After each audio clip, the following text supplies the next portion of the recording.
go!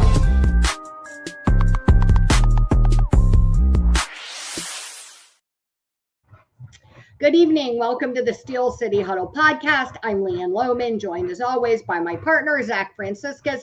Zach, how are you doing tonight?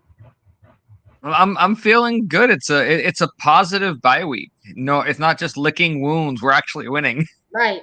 And yeah, I mean, Zach and I were talking about this before we came on this show. Steelers sit at 3-1. The AFC North is a freaking disaster, and look, I think, there's some danger in that, right? I mean, the fan base will be quick to tell you that the Steelers play down to teams or don't take them seriously at times. So we're heading into week 6, facing the Cleveland Browns this weekend, and that team is in shambles.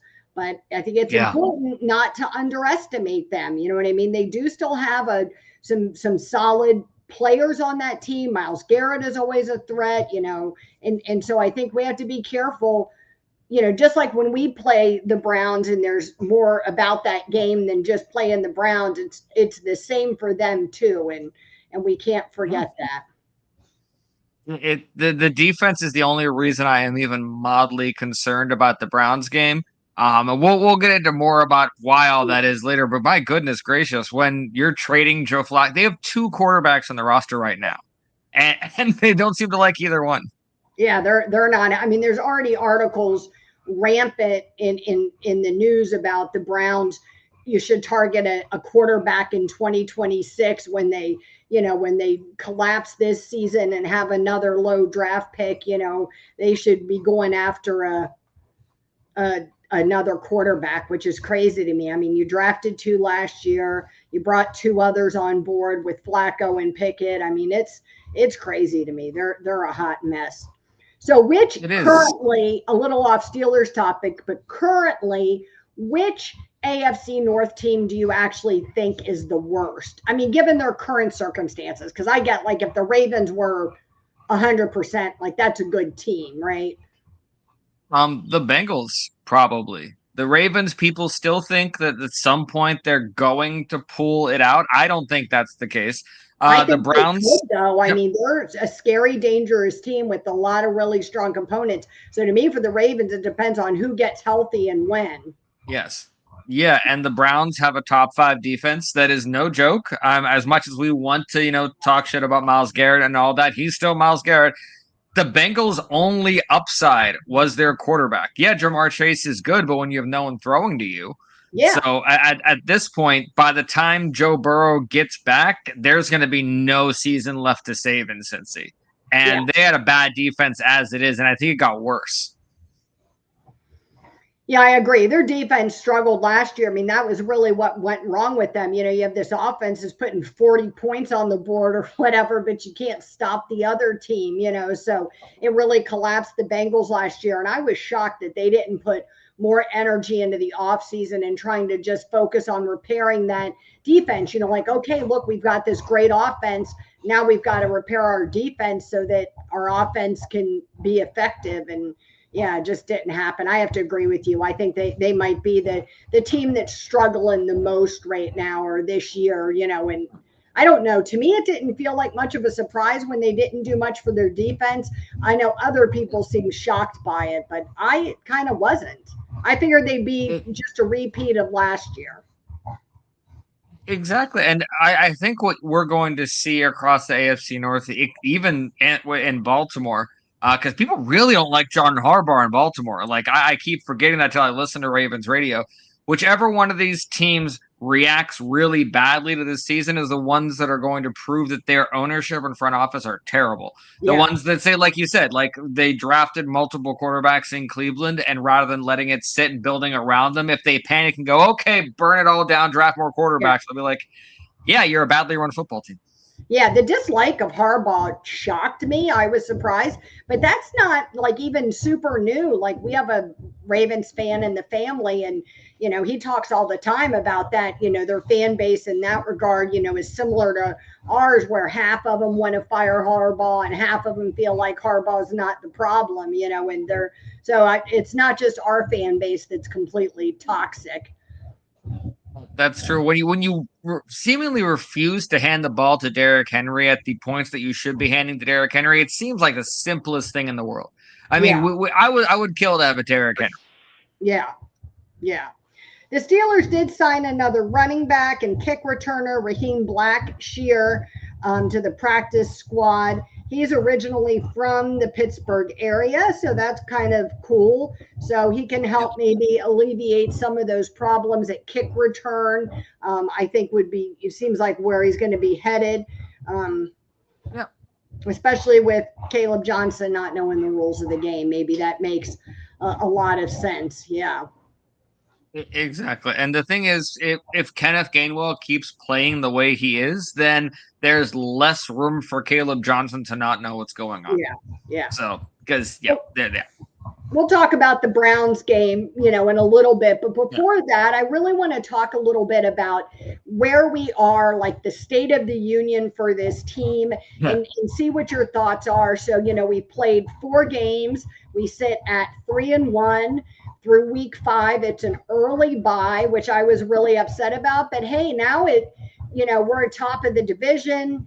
Other divisional teams are struggling. Now it seems like maybe this bye came at not a terrible time for us to kind of get healthy and get ready to go for this next long stretch. So how do you feel about the state of the team? Let's start with the offense and just talk about where you think they are so far, where you expected them to be, are better or worse, who stood out Um, and surprised you. I think that the offense is still suspect, but it's the reaction as far as play calling and coaching and the players on the field that is different from last year. Because we've had suspect offenses for a little bit.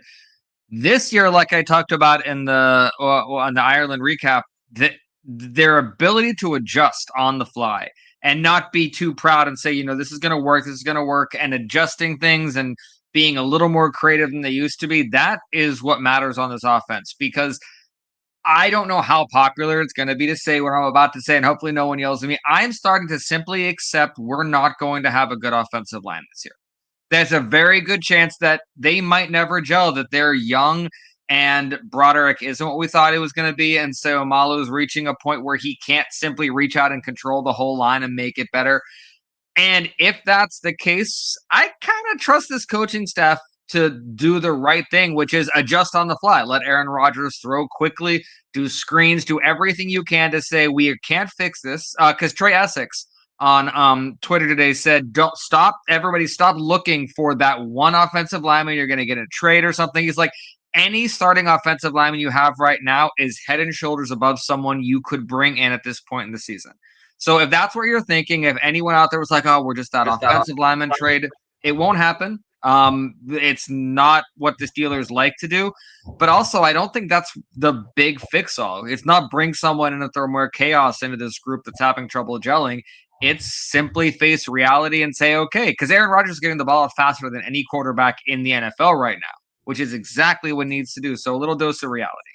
That's our fan base, though, right? The fan bases, and maybe other fan bases too. The answer to fix things when things don't go well is, cut that guy, trade that guy, bring in someone new. I mean, that's always the answer. And I think it's great that Trey Essex said that today, because I think that's often the case. We got that a lot last year with the wide receivers, where it was bringing every guy in the world, and that wasn't necessarily better than what we had. You had guys that like injuries and guys that struggled with dropping balls and stuff, and then you're talking about bringing in new people. I have to say, like, I hope you're wrong about the offensive line, and I hope that Me too. that they're improving. Do you know what I mean? They're on their way up, getting better. I mean, I feel like we've seen some improvements from them. I think some of it is that Rodgers is getting the ball out so fast that it helps to alleviate some of those issues. But I do think that they've got to improve, because, I mean, the alternative to that they're terrible is bad for us. I mean, we've invested all that draft capital into that offensive line. And so if they're not ascending, we're kind of fucked. I mean, we need Faltanu and, even if Broderick Jones didn't pan out, right? Like if even he was the one that didn't pan out, that would suck. But it can't be all three of those guys. And it might not be their fault fully. Because Trey Essex, a lot of people, he got a lot of blowback for saying that, and he decided that instead of being snarky, he was going to actually give a lot of detail. And he said a big problem is when you have, that's the only part of the field of that where you have five guys who have to rely on each other to the extent that an offensive line does, where it's not just one guy does his job, it's five guys do their job together. That the strict guidelines on how often you can practice, what kind of practices you can do, is like that's having a negative effect on their ability to become a unit. Whereas before you had all this time, while it might have been a little more grueling, what you got was a more polished product. So we are seeing guys who are doing what would normally be done in practice and training camp on the fly in a season where we might not have the coaching to do in the first place. Yeah, that makes a lot of sense to me. I mean, what he's saying really makes a lot of sense to me. We just have to hope that they're going to continue to improve, because the reality with your offensive line is that weak link, do you know what I mean? Somebody not doing what they're supposed to do, or somebody not playing well, it makes everybody look bad. Oh, Relic kind of says that the line is only as strong as the guy next to him. If someone falls, the line falls. And he's exactly right. I mean, you have to have, your offensive line kind of work together as a unit and lockstep, because you're right. If somebody struggles or doesn't do what they're supposed to do, then you see the whole thing collapse, and we just get, taken advantage of by the defense. So what about Rodgers now? I mean, getting the ball out fast. To me, he seems to be making pretty good decisions for the most part. To me, he's been taking advantage of the weapons he's got, as much as he can, with the offensive line giving him a fraction of a second. How do you feel like he's performing through these first several weeks? Better than you expected? Where you expected? Worse? If you would have told me that Aaron Rodgers was the only quarterback in the AFC North to be healthy at this point, I would have laughed at you. And it's not for us keeping him upright. We're not doing a good job at that. It is true, though. I think we heard that from fans. He's 41. They're going to be taking him out in a body bag before week 2. I mean, all this stuff. And yeah, that is just not the case. It's not. And what I really like is all the things that we heard, not just about him being a teammate, but how he might react on that field when things weren't going right. I'm seeing the opposite of that. I'm seeing, while he is getting frustrated, there's a lot of coaching and a lot of patience and a lot of in the moment. And I think when you have someone who's been around as long as he has and has seen a lot of it, at a point when he's like, guys, it's the first couple of weeks. We're a brand new group. We're going to have some mistakes. Just stay in your, because I guarantee when that DK Metcalf run happened, both him and DK took a deep sigh and was like, oh, okay, there it is. Okay, we're going to figure this out. Because for a bit, I'm like, we got $100 million receiver that's catching as many balls as like $20 million receivers are. So I'm really happy with the way Aaron Rodgers is responding to the very, very apparent offensive challenges that are happening. But it has to feel good to know that even if your offense struggles, that defense is looking fierce. So I think he's feeling really good about that. Yeah, and I think you bring up a really good point. I agree with you. We have not seen the collapse from him that I expected to see, the frustration, the, percolating and spilling over onto the teammates. I feel like he's been like channeled his inner Russell Wilson a little bit, and he's been, helping to build the guys up a little bit more, is how it at least appears. Do you know what I mean? Who knows what's really happening? But that's certainly how it looks, from a fan perspective. And to think that he's the only one that is healthy is remarkable. And I think for me, he's performing better than I expected him to, mostly because I did expect like drama and a meltdown at some point, and that, which I felt like would be very detrimental, and that just hasn't happened. It has not. And I haven't seen a lot of like really bad passes. I've seen passes that are intended to be thrown away but nothing that I'm like, that's a 41-year-old arm right there. I'm still, now there are a few where I'm like, just remember you're 41 and don't run like that. Yeah. Oh, goodness gracious. A couple of those, but I gotta say, if you were told pass sack, this is what it was going to be like right now, he'd be very happy with the situation Yeah. because a lot of work left to do. It's a long season following this bye week, but I feel very good about how Aaron Rodgers is playing so far. Yeah. So, what about our wide receivers? I know that you mentioned DK Metcalf a minute ago, and I think there Yep. was a minute for some fans where they were thinking, like, what the hell do we sign this guy for? And then you see the flashes of brilliance, and you're like, okay, that's why. And you have to hope that, like you said, the offensive line can buy them enough time. Aaron Rodgers can get the ball to somebody fast enough. How do you feel like that group's performing overall? Honestly, pretty much what I expected. Because I expected that kind of play out of DK Metcalf, but also I expected the rest of it to kind of be a little bit of a revolving door. Like someone's going to step up at some point, because that our wide receiver too is an amalgamation of all the other wide receivers in our room. That's our wide receiver too. For all the people out there saying, "Oh, we knew what we have one," he's just got a bunch of different heads. Right? So that's how you have to. He's a hydra. He's got 7 last names.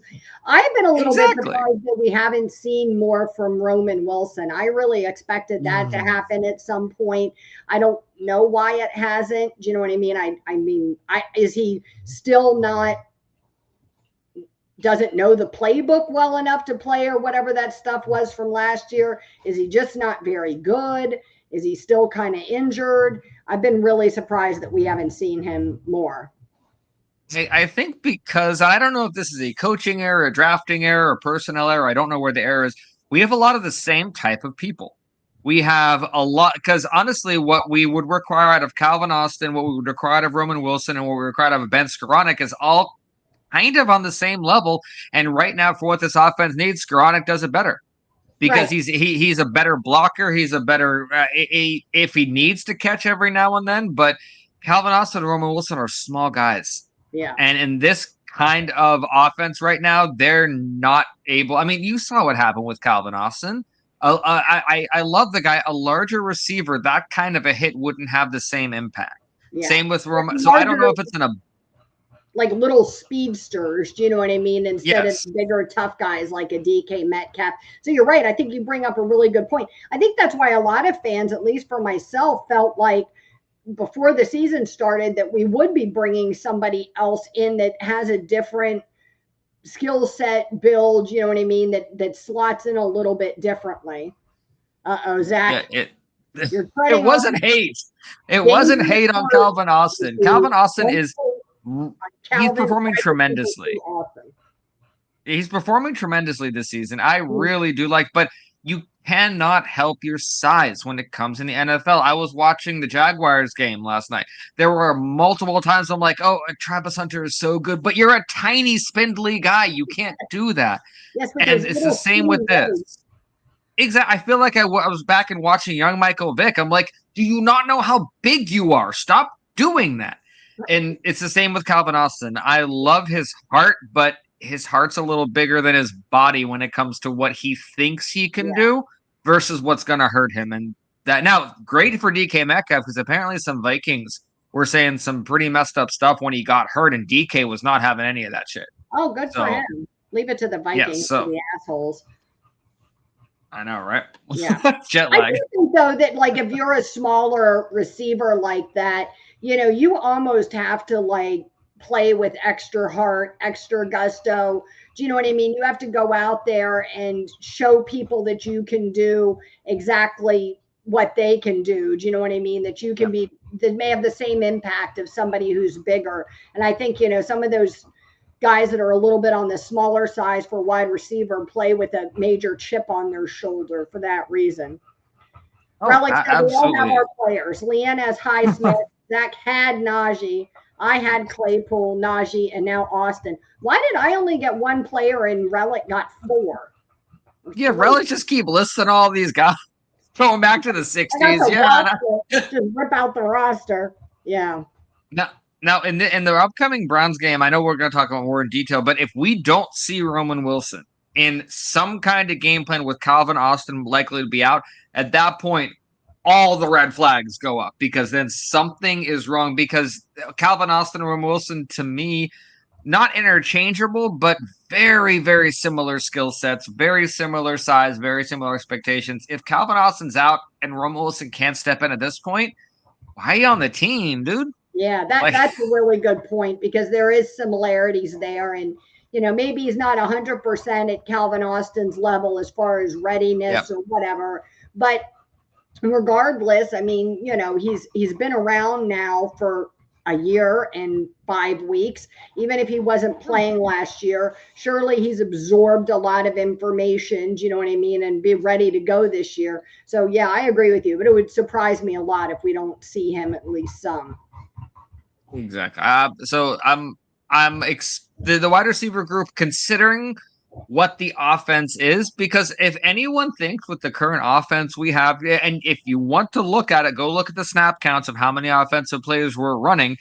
There's not as much to go around with this wide receiver group as people are thinking. We have tight ends to feed. We have Kenny Gainwell to feed. There's maybe 2 catches outside of DK Metcalf for a couple players outside of that. So you make the most out of your opportunities and don't care about how many catches you get.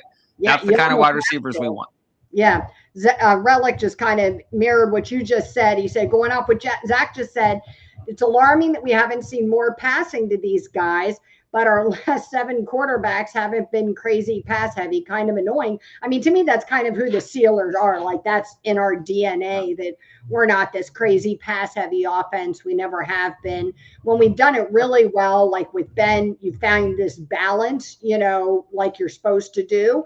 And so, I'm hoping that we can figure out some sort of rhythm where there's some balance, because I don't think it's a good situation for anybody when they're never getting the ball. You know what I mean? It is just bound to give them some kind of a complex or feel some kind of way. And so, yeah, I think they need to figure out how to spread it around a little bit more.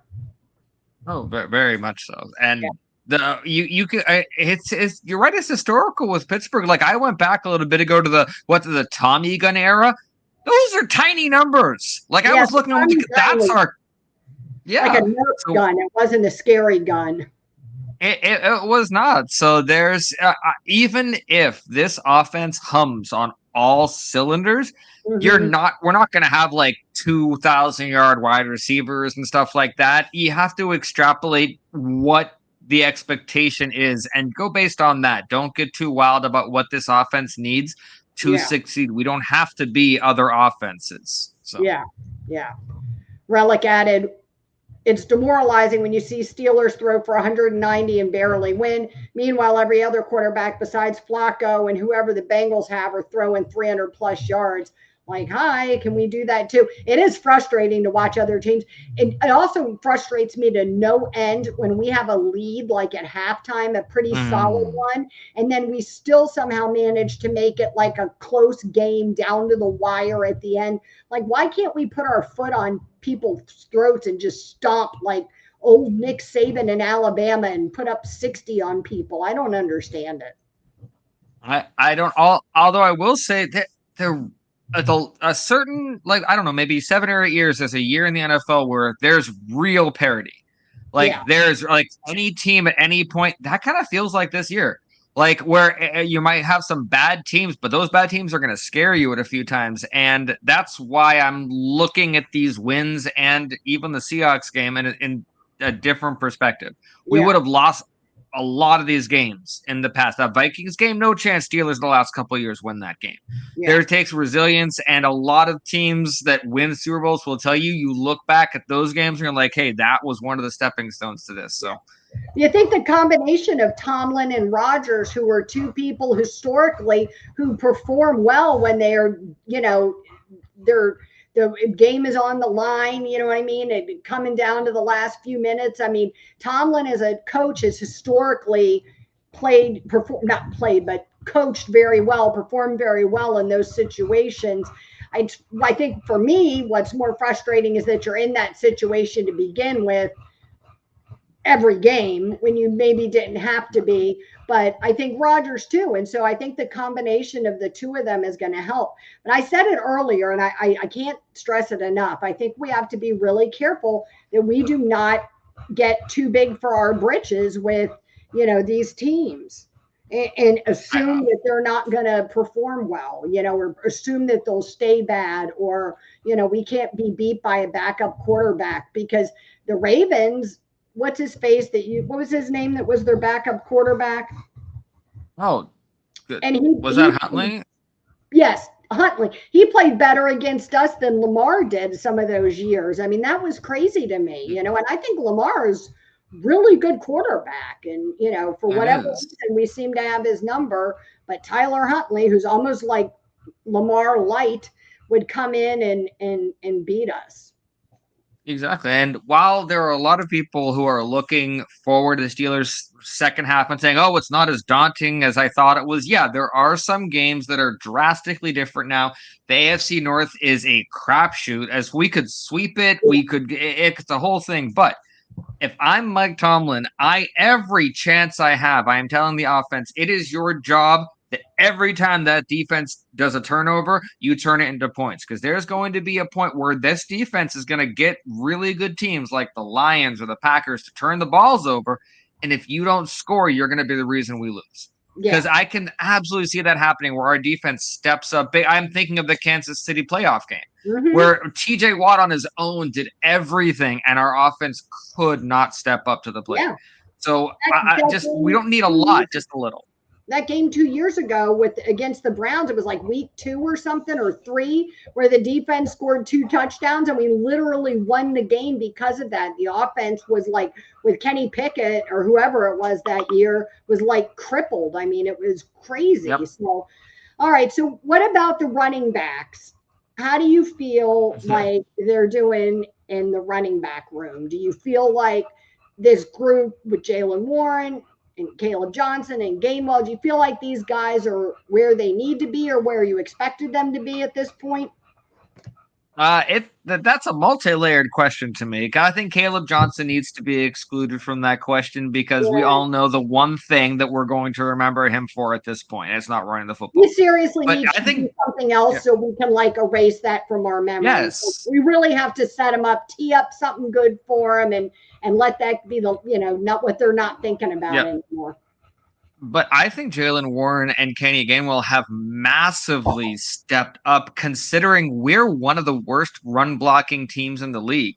We can't figure run blocking on that offensive line to save our lives, and they're still producing. The Vikings game, that was all Kenny Gainwell.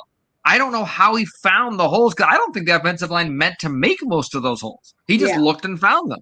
Yeah. So I'm really impressed with how those two have stepped up, and right now, just keep Johnson out of it. Right now, he's bad energy that we don't need right now. I wish Warren could stay on the field more because we really need his extra juice compared to what Gainwell brings. But without it, I like if we can have some Irish Gainwell consistently. Whatever he did over there, do it again, sir. Yeah, make the boy that offensive line. Give him a Guinness, whatever it is he needs. 4-leaf clover in his pocket or whatever it is. We need to channel that energy.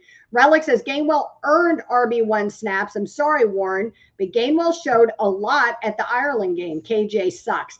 See, it's hard not to say that about that kid because what happened, I'm going to choose to believe that he doesn't truly suck and that he's going to be okay. And that was just a stupid rookie mistake.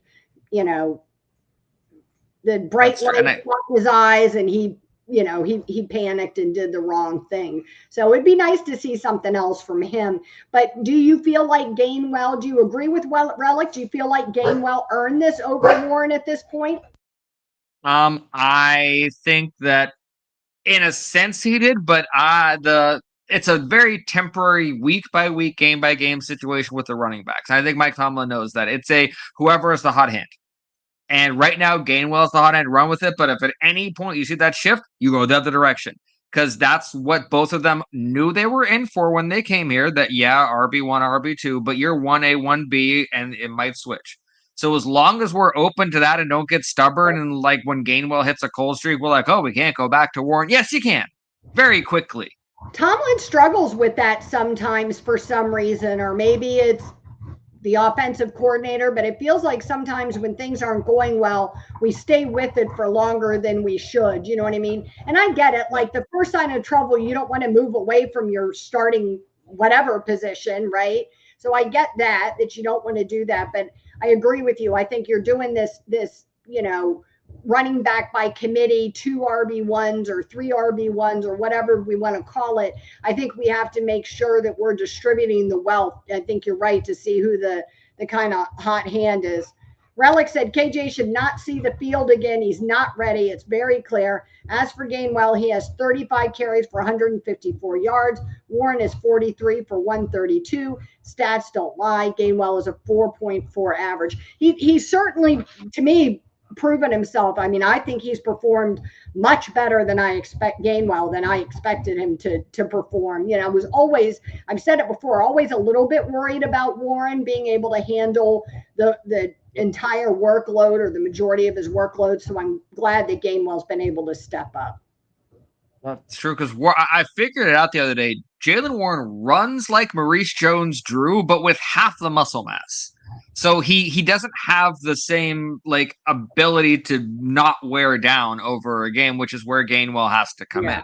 So which is why neither one of these guys on their own are great. But what you said about Arthur, about the offensive coordinator, there were still a few plays last time where I'm like, good play call, but why'd it go to him? Or why'd it go to them? Why was it same things? That came up a lot last year, like a lot. So I'm hoping that we see some of that kind of ease off or get away from some of that and mix it up a little bit, keep it fresh, keep people surprised. And I hope that if we can start to see some success, whatever they did over the bye week, put in some work with that offensive line and figure it out. Maybe they need to tie their shoelaces together or something so they can just all move in unit together or something, or like you do with kindergartners, and hold each other's towels or something so they stay in lockstep and are able to bring some momentum to that line and help them feel like they're improving. Because I think the run game has the potential to be really good if we can get them in lockstep together. Relic said, exactly what I said about KJ, but here's a stat. KJ, 8 carries for 21 yards with a season long of 9 yards. Rodgers, 9 carries for 11 yards, season long 10 yards. Yeah, A-Rod. Well, I wasn't laughing because I didn't agree. I was laughing in this poor kid kind of way. That's what you saw. Because in a football absolute business, take the emotion out of it world, absolutely, but poor kid's a rookie, and we really don't treat running backs well in Pittsburgh. So I already feel bad for this guy. I mean, he's not a first rounder. He's a later rounder than that. So, and we don't need him to be great right now. Right. That's the thing. The pressure's off of that. I keep telling myself he's a 3rd round draft pick, right? And we're acting like he's a 1st round draft pick. Like, even though I didn't necessarily agree with a lot of the fan base, I understood the pressure they felt like was on Najee Harris because he was this 1st round draft pick. This kid is a 3rd round draft pick, and traditionally 3rd round draft picks don't start right away and jump right in. Do you know what I mean? They need time to acclimate. And so, look, every once in a while you get lucky and some guy's a stud right off the back from, day 2 or later, but that's not always the case. And so I don't know. To me, I hate it for this kid. I think he's got potential. He was really good in college. I think he's got potential. I just hope that he's not like crazy in his head and he can't get out of it. And then that's going to impact him. Yeah. Relic says, no, I get it. We need him to get going, but you can see it on his face. He's either in his head or he's not ready. So it's coaching issue. Yeah, I agree with you. I don't know about the last part about him being on the 49ers. He's over 200. I don't know that I agree with that, because if something's in your head, if you're that guy that's that easily struggling, mentally to get in the game, I do think coaching can help, but I don't think it's all coaching. Sometimes you almost have to be set up like the softball lob to you and you have something good happen. Okay, I can do this. I will say for the 49ers and Chiefs, the thing is, if he fit what they were looking for and they plugged him in, then yes. But if he didn't, you would never hear from him, because those are system things where I believe most players other than Mahomes would just simply work in anything they slot in. But the best thing that this offense can do for Caleb Johnson and for all that, why is my cat chewing on my webcam Thank you. Stop chewing on the cable. Goodness gracious. The best thing that the offense can do is do a very non-Pittsburgh thing and accept that you need to reverse the polarity of what you're doing on this offense. It's not run first and then pass. It's pass first, really quick, short ones or screens, and then you set up the run after. And we are still insistent on this Pittsburgh thing about we have to run first. We can't admit we need to switch it up a bit. So let's take some of the pride off of that and do the what I call the passes that might as well be runs. The 2-3 yards here and there, the screens, all that. And once that happens and the pressure's off of the running game, bring Johnson back in. That I think that's the best way to help him. Yeah, I agree with you. And I think you need to find whatever it is that he does fairly well and build him up from that. You know what I mean? So whatever that thing is that you feel like he can do, kind of build it up from there. We talked about the tight ends a little bit last week, but I want to still talk about them a little bit today. So same question about the tight end room. I mean, I know we talked last week and we're both a little bit surprised by where Freiermuth is or isn't at this point in this season.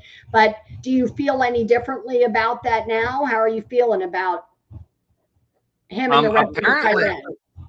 Apparently, I think it was in Mike Tomlin's presser today, he gave the reason that Freiermuth wasn't used that much because of his size. Apparently, for the tight ends that we have in the room, Pat Freiermuth is a smaller tight end, and apparently the size of the Vikings simply dictated that you wouldn't put him in that position.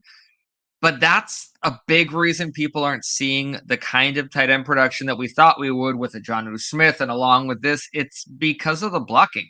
And it's the same thing that happened last year and the year before. When you have an offensive line that is not blocking well, you have to keep tight ends in to block rather than send them out. And we have Darnell Washington. Any chance we need any extra help, dude's not going out there. Jonnu Smith, not a great blocker, but he's a better blocker than Freiermuth. Keep him. So the tight ends are being very underused right now, and it's the offensive line's fault. Yeah, I agree with you. I think, like I said, I don't want to rehash everything we talked about last week about Freiermuth, but I agree with you. And I think that Darnell Washington is like showing some real sparks here, and maybe he has the potential to be the tight end of the future. If he continues to grow at this trajectory that he's on, I think he's got some real possibilities. I think he's shown some real growth, which is good. And his knees aren't messed up. In case anybody out there thinks he has bad knees, his knees aren't messed up. And it would help a great deal if when we're at the 1 or 2 that we stop trying to be fancy or realize that we can't run the ball and just throw it up to him. That's all. Just I don't care if we do it 3 times in a row. Yeah. I really don't care. He's right there. It's what he's for. Yeah. And Muth Relic put up the quote for Muth. The guy is a class act, right? Like you can't ever fault him for that. Like what a team player he is. We were running the ball really well. This was the game plan. Super pumped for Darnell and Spencer Anderson. And so I don't know what else he can say for that. It'll be interesting to see if we play a different style of defense from the Vikings, if we do see him getting utilized more often. So that'll be interesting to watch as the year goes on. Well, let's switch gears a little bit and talk about the defense. And let's kind of talk about them as like a big unit since it's all so tied in with each other. Do you know what I mean? How do you feel like the defense is doing overall? Do you feel like they've resolved or are on the road to resolving the communication issues from last year? It definitely seems like it. Everyone's going to point to the Jordan Addison missed thing about, oh, no, they're not. But if you did your research and you listened to it, it's very clear why that happened. We had like multiple people coming in and out. We had injuries. Terrell Austin admitted he called too complicated to play. All that kind of stuff happened. Outside of that, what a coming out game for that defense, because the refs did everything they could to take it away. Mike Tomlin's ego and some bad play calling did everything they could to try and lose that game, and the defense simply wasn't going to let it happen. And I have missed seeing the defense simply will that into existence. That's what they should do. That's why you're paid as much as you are. The amount of times I yelled at the field, that's why we pay you what we pay you. I'm sure the people around me got really sick of hearing it. It was just brilliant to see. Now, is there a lot to fix? Yes. But when you got Peyton Wilson to run down any mistakes that you have, I'm feeling pretty good. I definitely feel like they are on the path to resolving those communication issues from last year. I think no matter the team, no matter the defense, no matter how good they are, at some point in a season, you can point to a mistake that gets made, something that gets missed, communication breakdown, an error, mental error, whatever it is. Those things are going to happen. So I don't think seeing that one thing with the Jordan Addison play is enough to make me feel like we're right back into like week 16 of last year or whatever, with everything, the world, collapsing around us. I was glad to see TJ Watt be a little bit more TJ Wattish. Do you know what I mean? Especially without Alex Highsmith. It's been amazing how much Nick Herbig has stepped up. And, Patrick Queen to me is kind of doing what I expected from Patrick Queen to some extent. So overall, to me, the defense has been much better.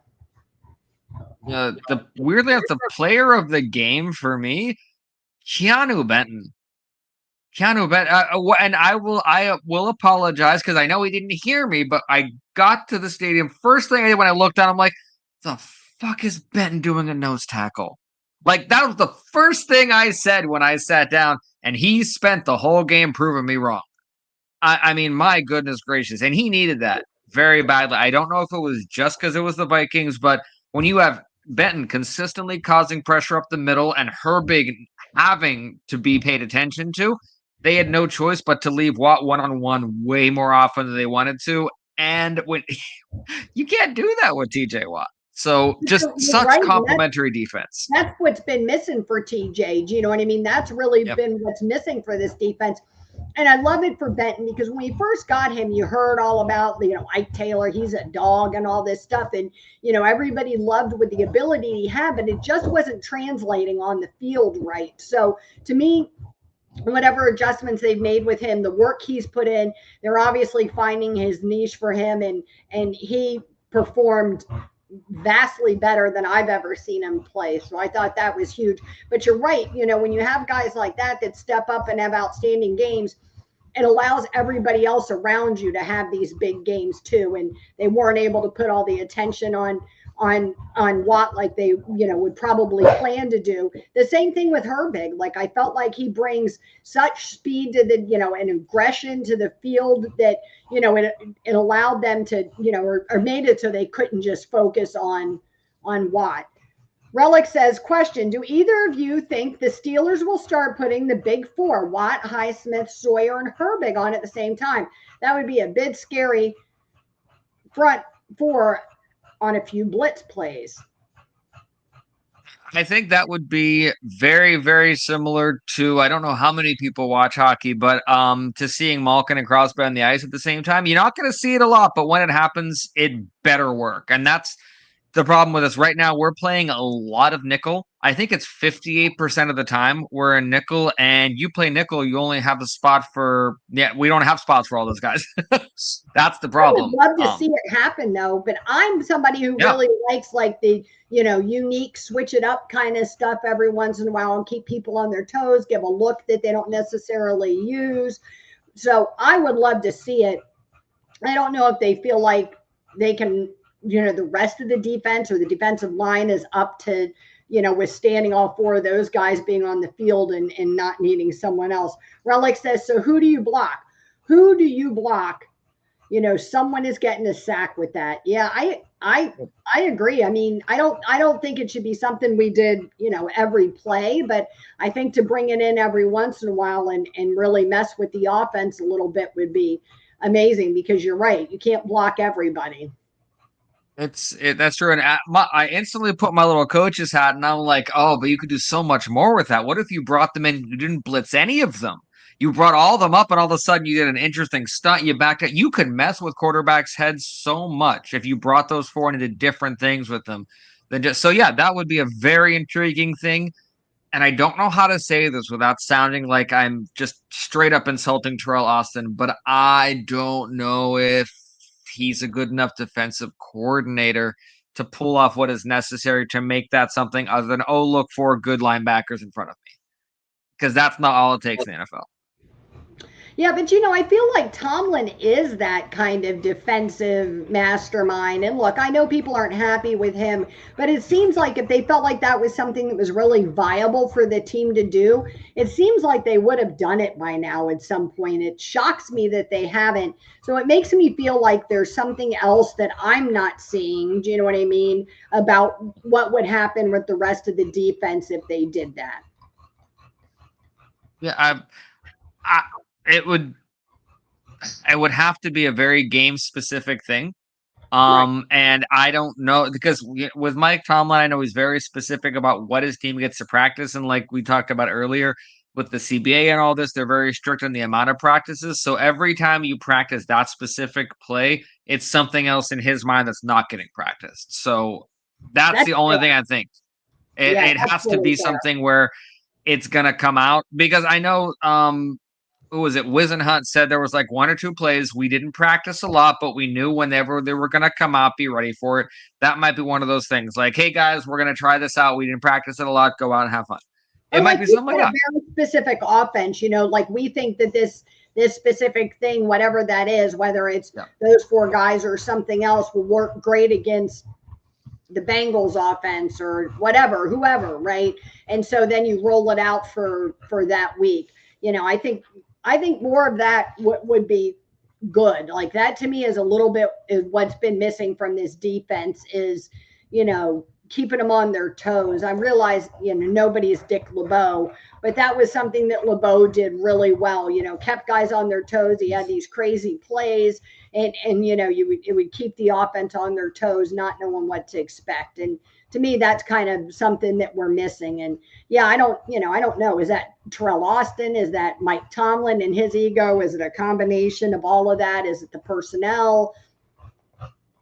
Uh, I I'm not sure if it's because Jack Sawyer is a rookie that yeah he's doing really really well, but all of those guys to Mike Tomlin, I think, are interchangeable pieces where one or two, maybe three could be out there. But the amount of things that he limits the rest of the defense, like you said earlier, once you bring that fourth guy out, it and it's going to tell the offense a very specific thing that either they want to know or they're trying to. It's a whole layered thing. So I'm hoping if they bring it out, we don't see it for the whole season, and all of a sudden, playoff game late in the fourth quarter, all of a sudden there are four out there, and no one knows what to do with it. That would be fun to me. I love that. That's a great idea. So we'll see how it progresses. I mean, he's certainly got some talent, so we'll see how that progresses. Real quick about the secondary, and then I want to talk about the Browns before we go tonight. So, we made some adjustments to this secondary to kind of clean up some of the messes from last year. How do you feel like they're doing overall? Considering that we've dealt with more injuries than I would like, I think we've dealt admirably. I mean, if you would have told me Chuck Clark's going to play as much as he has at this point, and I was going to see James Pierre come back out and make some impacts, I would assume everything's going to hell. But there's a great deal of pride in this defense, not just as a Steeler defense, but in who they are as a unit. Something happened in this training camp that I know we talked about during that I felt was different than other years. They're more of a unit this year, and the next man up, that is fed by that. And I think these guys, when they come out, they're not just playing for themselves or their career. They're playing because the guy behind them, their brother, can't play right now, and I got to step up for them. And I really believe that's what we're seeing come out. So yeah, we might see some miscommunications, like you said, but the fact that we're not seeing a lot more of them means things are going well. So secondary right now, I would say probably a B. I can't give an A just because I don't think we've seen all of them out there enough, but a B, and that's great because I'll be honest, ever since Troy and all that, I don't look at the Steelers secondary as something that's going to be consistently amazing. We'll have amazing points, but we're not going to get Troy again. So Yeah, that's not going to happen. I was going to say, I feel like you said, like they've played a little bit better than expected considering who's in there playing. I will say if you play for the Steelers, you almost have to know that Tomlin really believes that next man up mentality, and if you go out and you perform really well, you could earn yourself a spot. You know what I mean? That yeah. that could very well happen. It's happened before, so it's got to be somewhat reassuring if you play for the Steelers and you're a second or third string or something that you could get a legitimate opportunity to play. Oh, very much. And Mike Tomlin loves giving opportunity where he knows that there's a possibility for something bigger to happen. Plus, he's Mike Tomlin where he knows everyone he gives an opportunity to is probably pissing off someone else, and he loves creating those little challenges. So it's Yeah. two fun things for Tomlin. Two dogs, one bone. I mean, that's his thing right Yes. there. It really is. All right, let's talk a little bit about the Browns game. Were you ever concerned about playing the Browns this year? And so, on a level of 1 to 10, like how concerned were you before, and how concerned are you now? That's such a dangerous question because I don't want to be concerned about them. I want to brush them off. But that's the most dangerous thing because I've been in even before it was the AFC North, AFC Central, all the way back. Weird things happen. Weird things happen in the division. We play each other in microcosms. It doesn't matter what happens outside of it. It's an AFC North battle. This is a Super Bowl right now. I think the year the Browns went like 1-15 or something, they beat us and they celebrated like they had just actually won the Super Bowl. It matters something different, and especially when they're counted out. So right now, everyone in the AFC North who is in Pittsburgh is looking, saying, "Oh, okay, so we're all washed. It's the Steelers and no one else." Okay, so I think we'll win, but I think there's going to be a lot of people who go, "Well, that was closer than I would have liked." Yeah. I feel like that's always our games, for one thing. I feel like that's how we play every game. But I agree with you. I think, just like it matters to us, I said this earlier, it matters to them. And I mean, we can't, I don't think we can dismiss that at all. Do you know what I mean? Or take that lightly. So, how do you feel like our offense will hold up against this Browns defense? That's probably the only worry that I have in this game is that. And it depends on what kind of game plan they go in with. If they go in with well, we know it might be bad, but let's try to stick to what we want to do, it won't work. They will get their asses kicked. If they go and say, guys, listen, the offensive line's going to struggle a little bit. It's Myles Garrett. They're going to move them around, quick passes, screens, frustrate them, and don't expect to run the ball. If you say that going into it, you're going to have a successful game. But if you do the whole, well, the Steelers, we need to run the foot. No, you don't. No, you don't. Go into this and just swallow your pride. It's a really good Browns defense. I don't like saying that. This is a good Browns defense. Like people who haven't watched the Browns and this is the first time this season seeing them, they're going to like bite their tongue and go, they are much better than I thought they were on defense. So that's a worry of mine. So I think the more Aaron Rodgers has a say in how this offensive game plan gets rolled out, the better we're going to perform offensively. Yeah. Yeah. I think it'll be interesting. I mean, I hope, you saw that they traded Joe Flacco, right, to the Bengals. Yep. So, I think they'd already kind of benched him in favor of Dylan Gabriel. That had already kind of happened. So I think it'll be interesting for our defense really has to go in with this mindset about terrorizing this young kid, you know what I mean? And just making his life a living hell for 60 minutes and really putting pressure on him that he hasn't seen before. You know what I mean? It's almost going to have to, because we're going to have to, our defense is going to have to come up big because their defense is going to try to come up big. And our offense has weaknesses and they're going to exploit those. So we have to find ways to exploit their weaknesses. And one of them is going to be this very young, third round rookie quarterback that they've got. And I'm not going to guarantee anything, but I feel very, very strongly that at some point the Browns are going to try and outcoach themselves, and we are going to see Shedeur Sanders play in this game. Ooh. I think they're gonna have a special package. They have two quarterbacks on the roster. Even if you bring someone and he's not a veteran who's worked with Stefanski before, and that you're not going to have someone who's ready to start over either those two. And one of two things are going to happen, because I don't want to say for sure, but I think Dylan Gabriel's a little hobbled. I know he took a bit of a beating in the last one. I think I don't know if it was his calf or something. It was cramping. He wasn't feeling that great.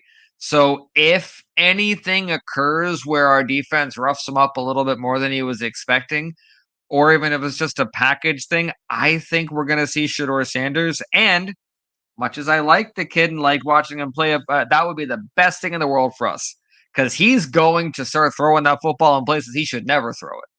So.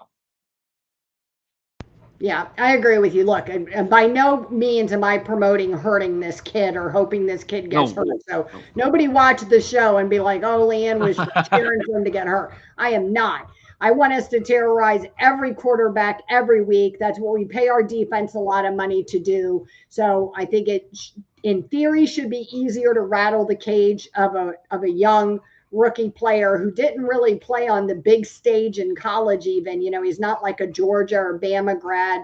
So I think it'll be interesting to see what kind of pressure we can put on him. And you're right, the Steelers, I think Mike Tomlin's ego sometimes gets in the way of us winning games. And I think sometimes with the Browns, it happens to them too. I think they feel they go into a game like, oh, we've got nothing to lose. And, they do all these crazy things and they put some points on the board and they start to see some success. And then I think they start to overthink it. Do you know what I mean? We've seen that happen in the past. So kind of hoping for them to overthink it and screw themselves more than Mike Tomlin's ego gets us in trouble. Yep. This by all accounts should be a fairly straightforward, like I'm talking 21-3, 24-7 type of win. But on the other hand, we could be leaving this with a 17-14 win saying, my goodness gracious, that should not have been that. So I can see either one happening. What I cannot see happening, and I'm hoping I'm not jinxing anything, I can't see us dropping it. Yeah. I really can't, because what the things that would have to happen on the way to that would have to be so catastrophic that I don't want to think about what it means for the rest of the season.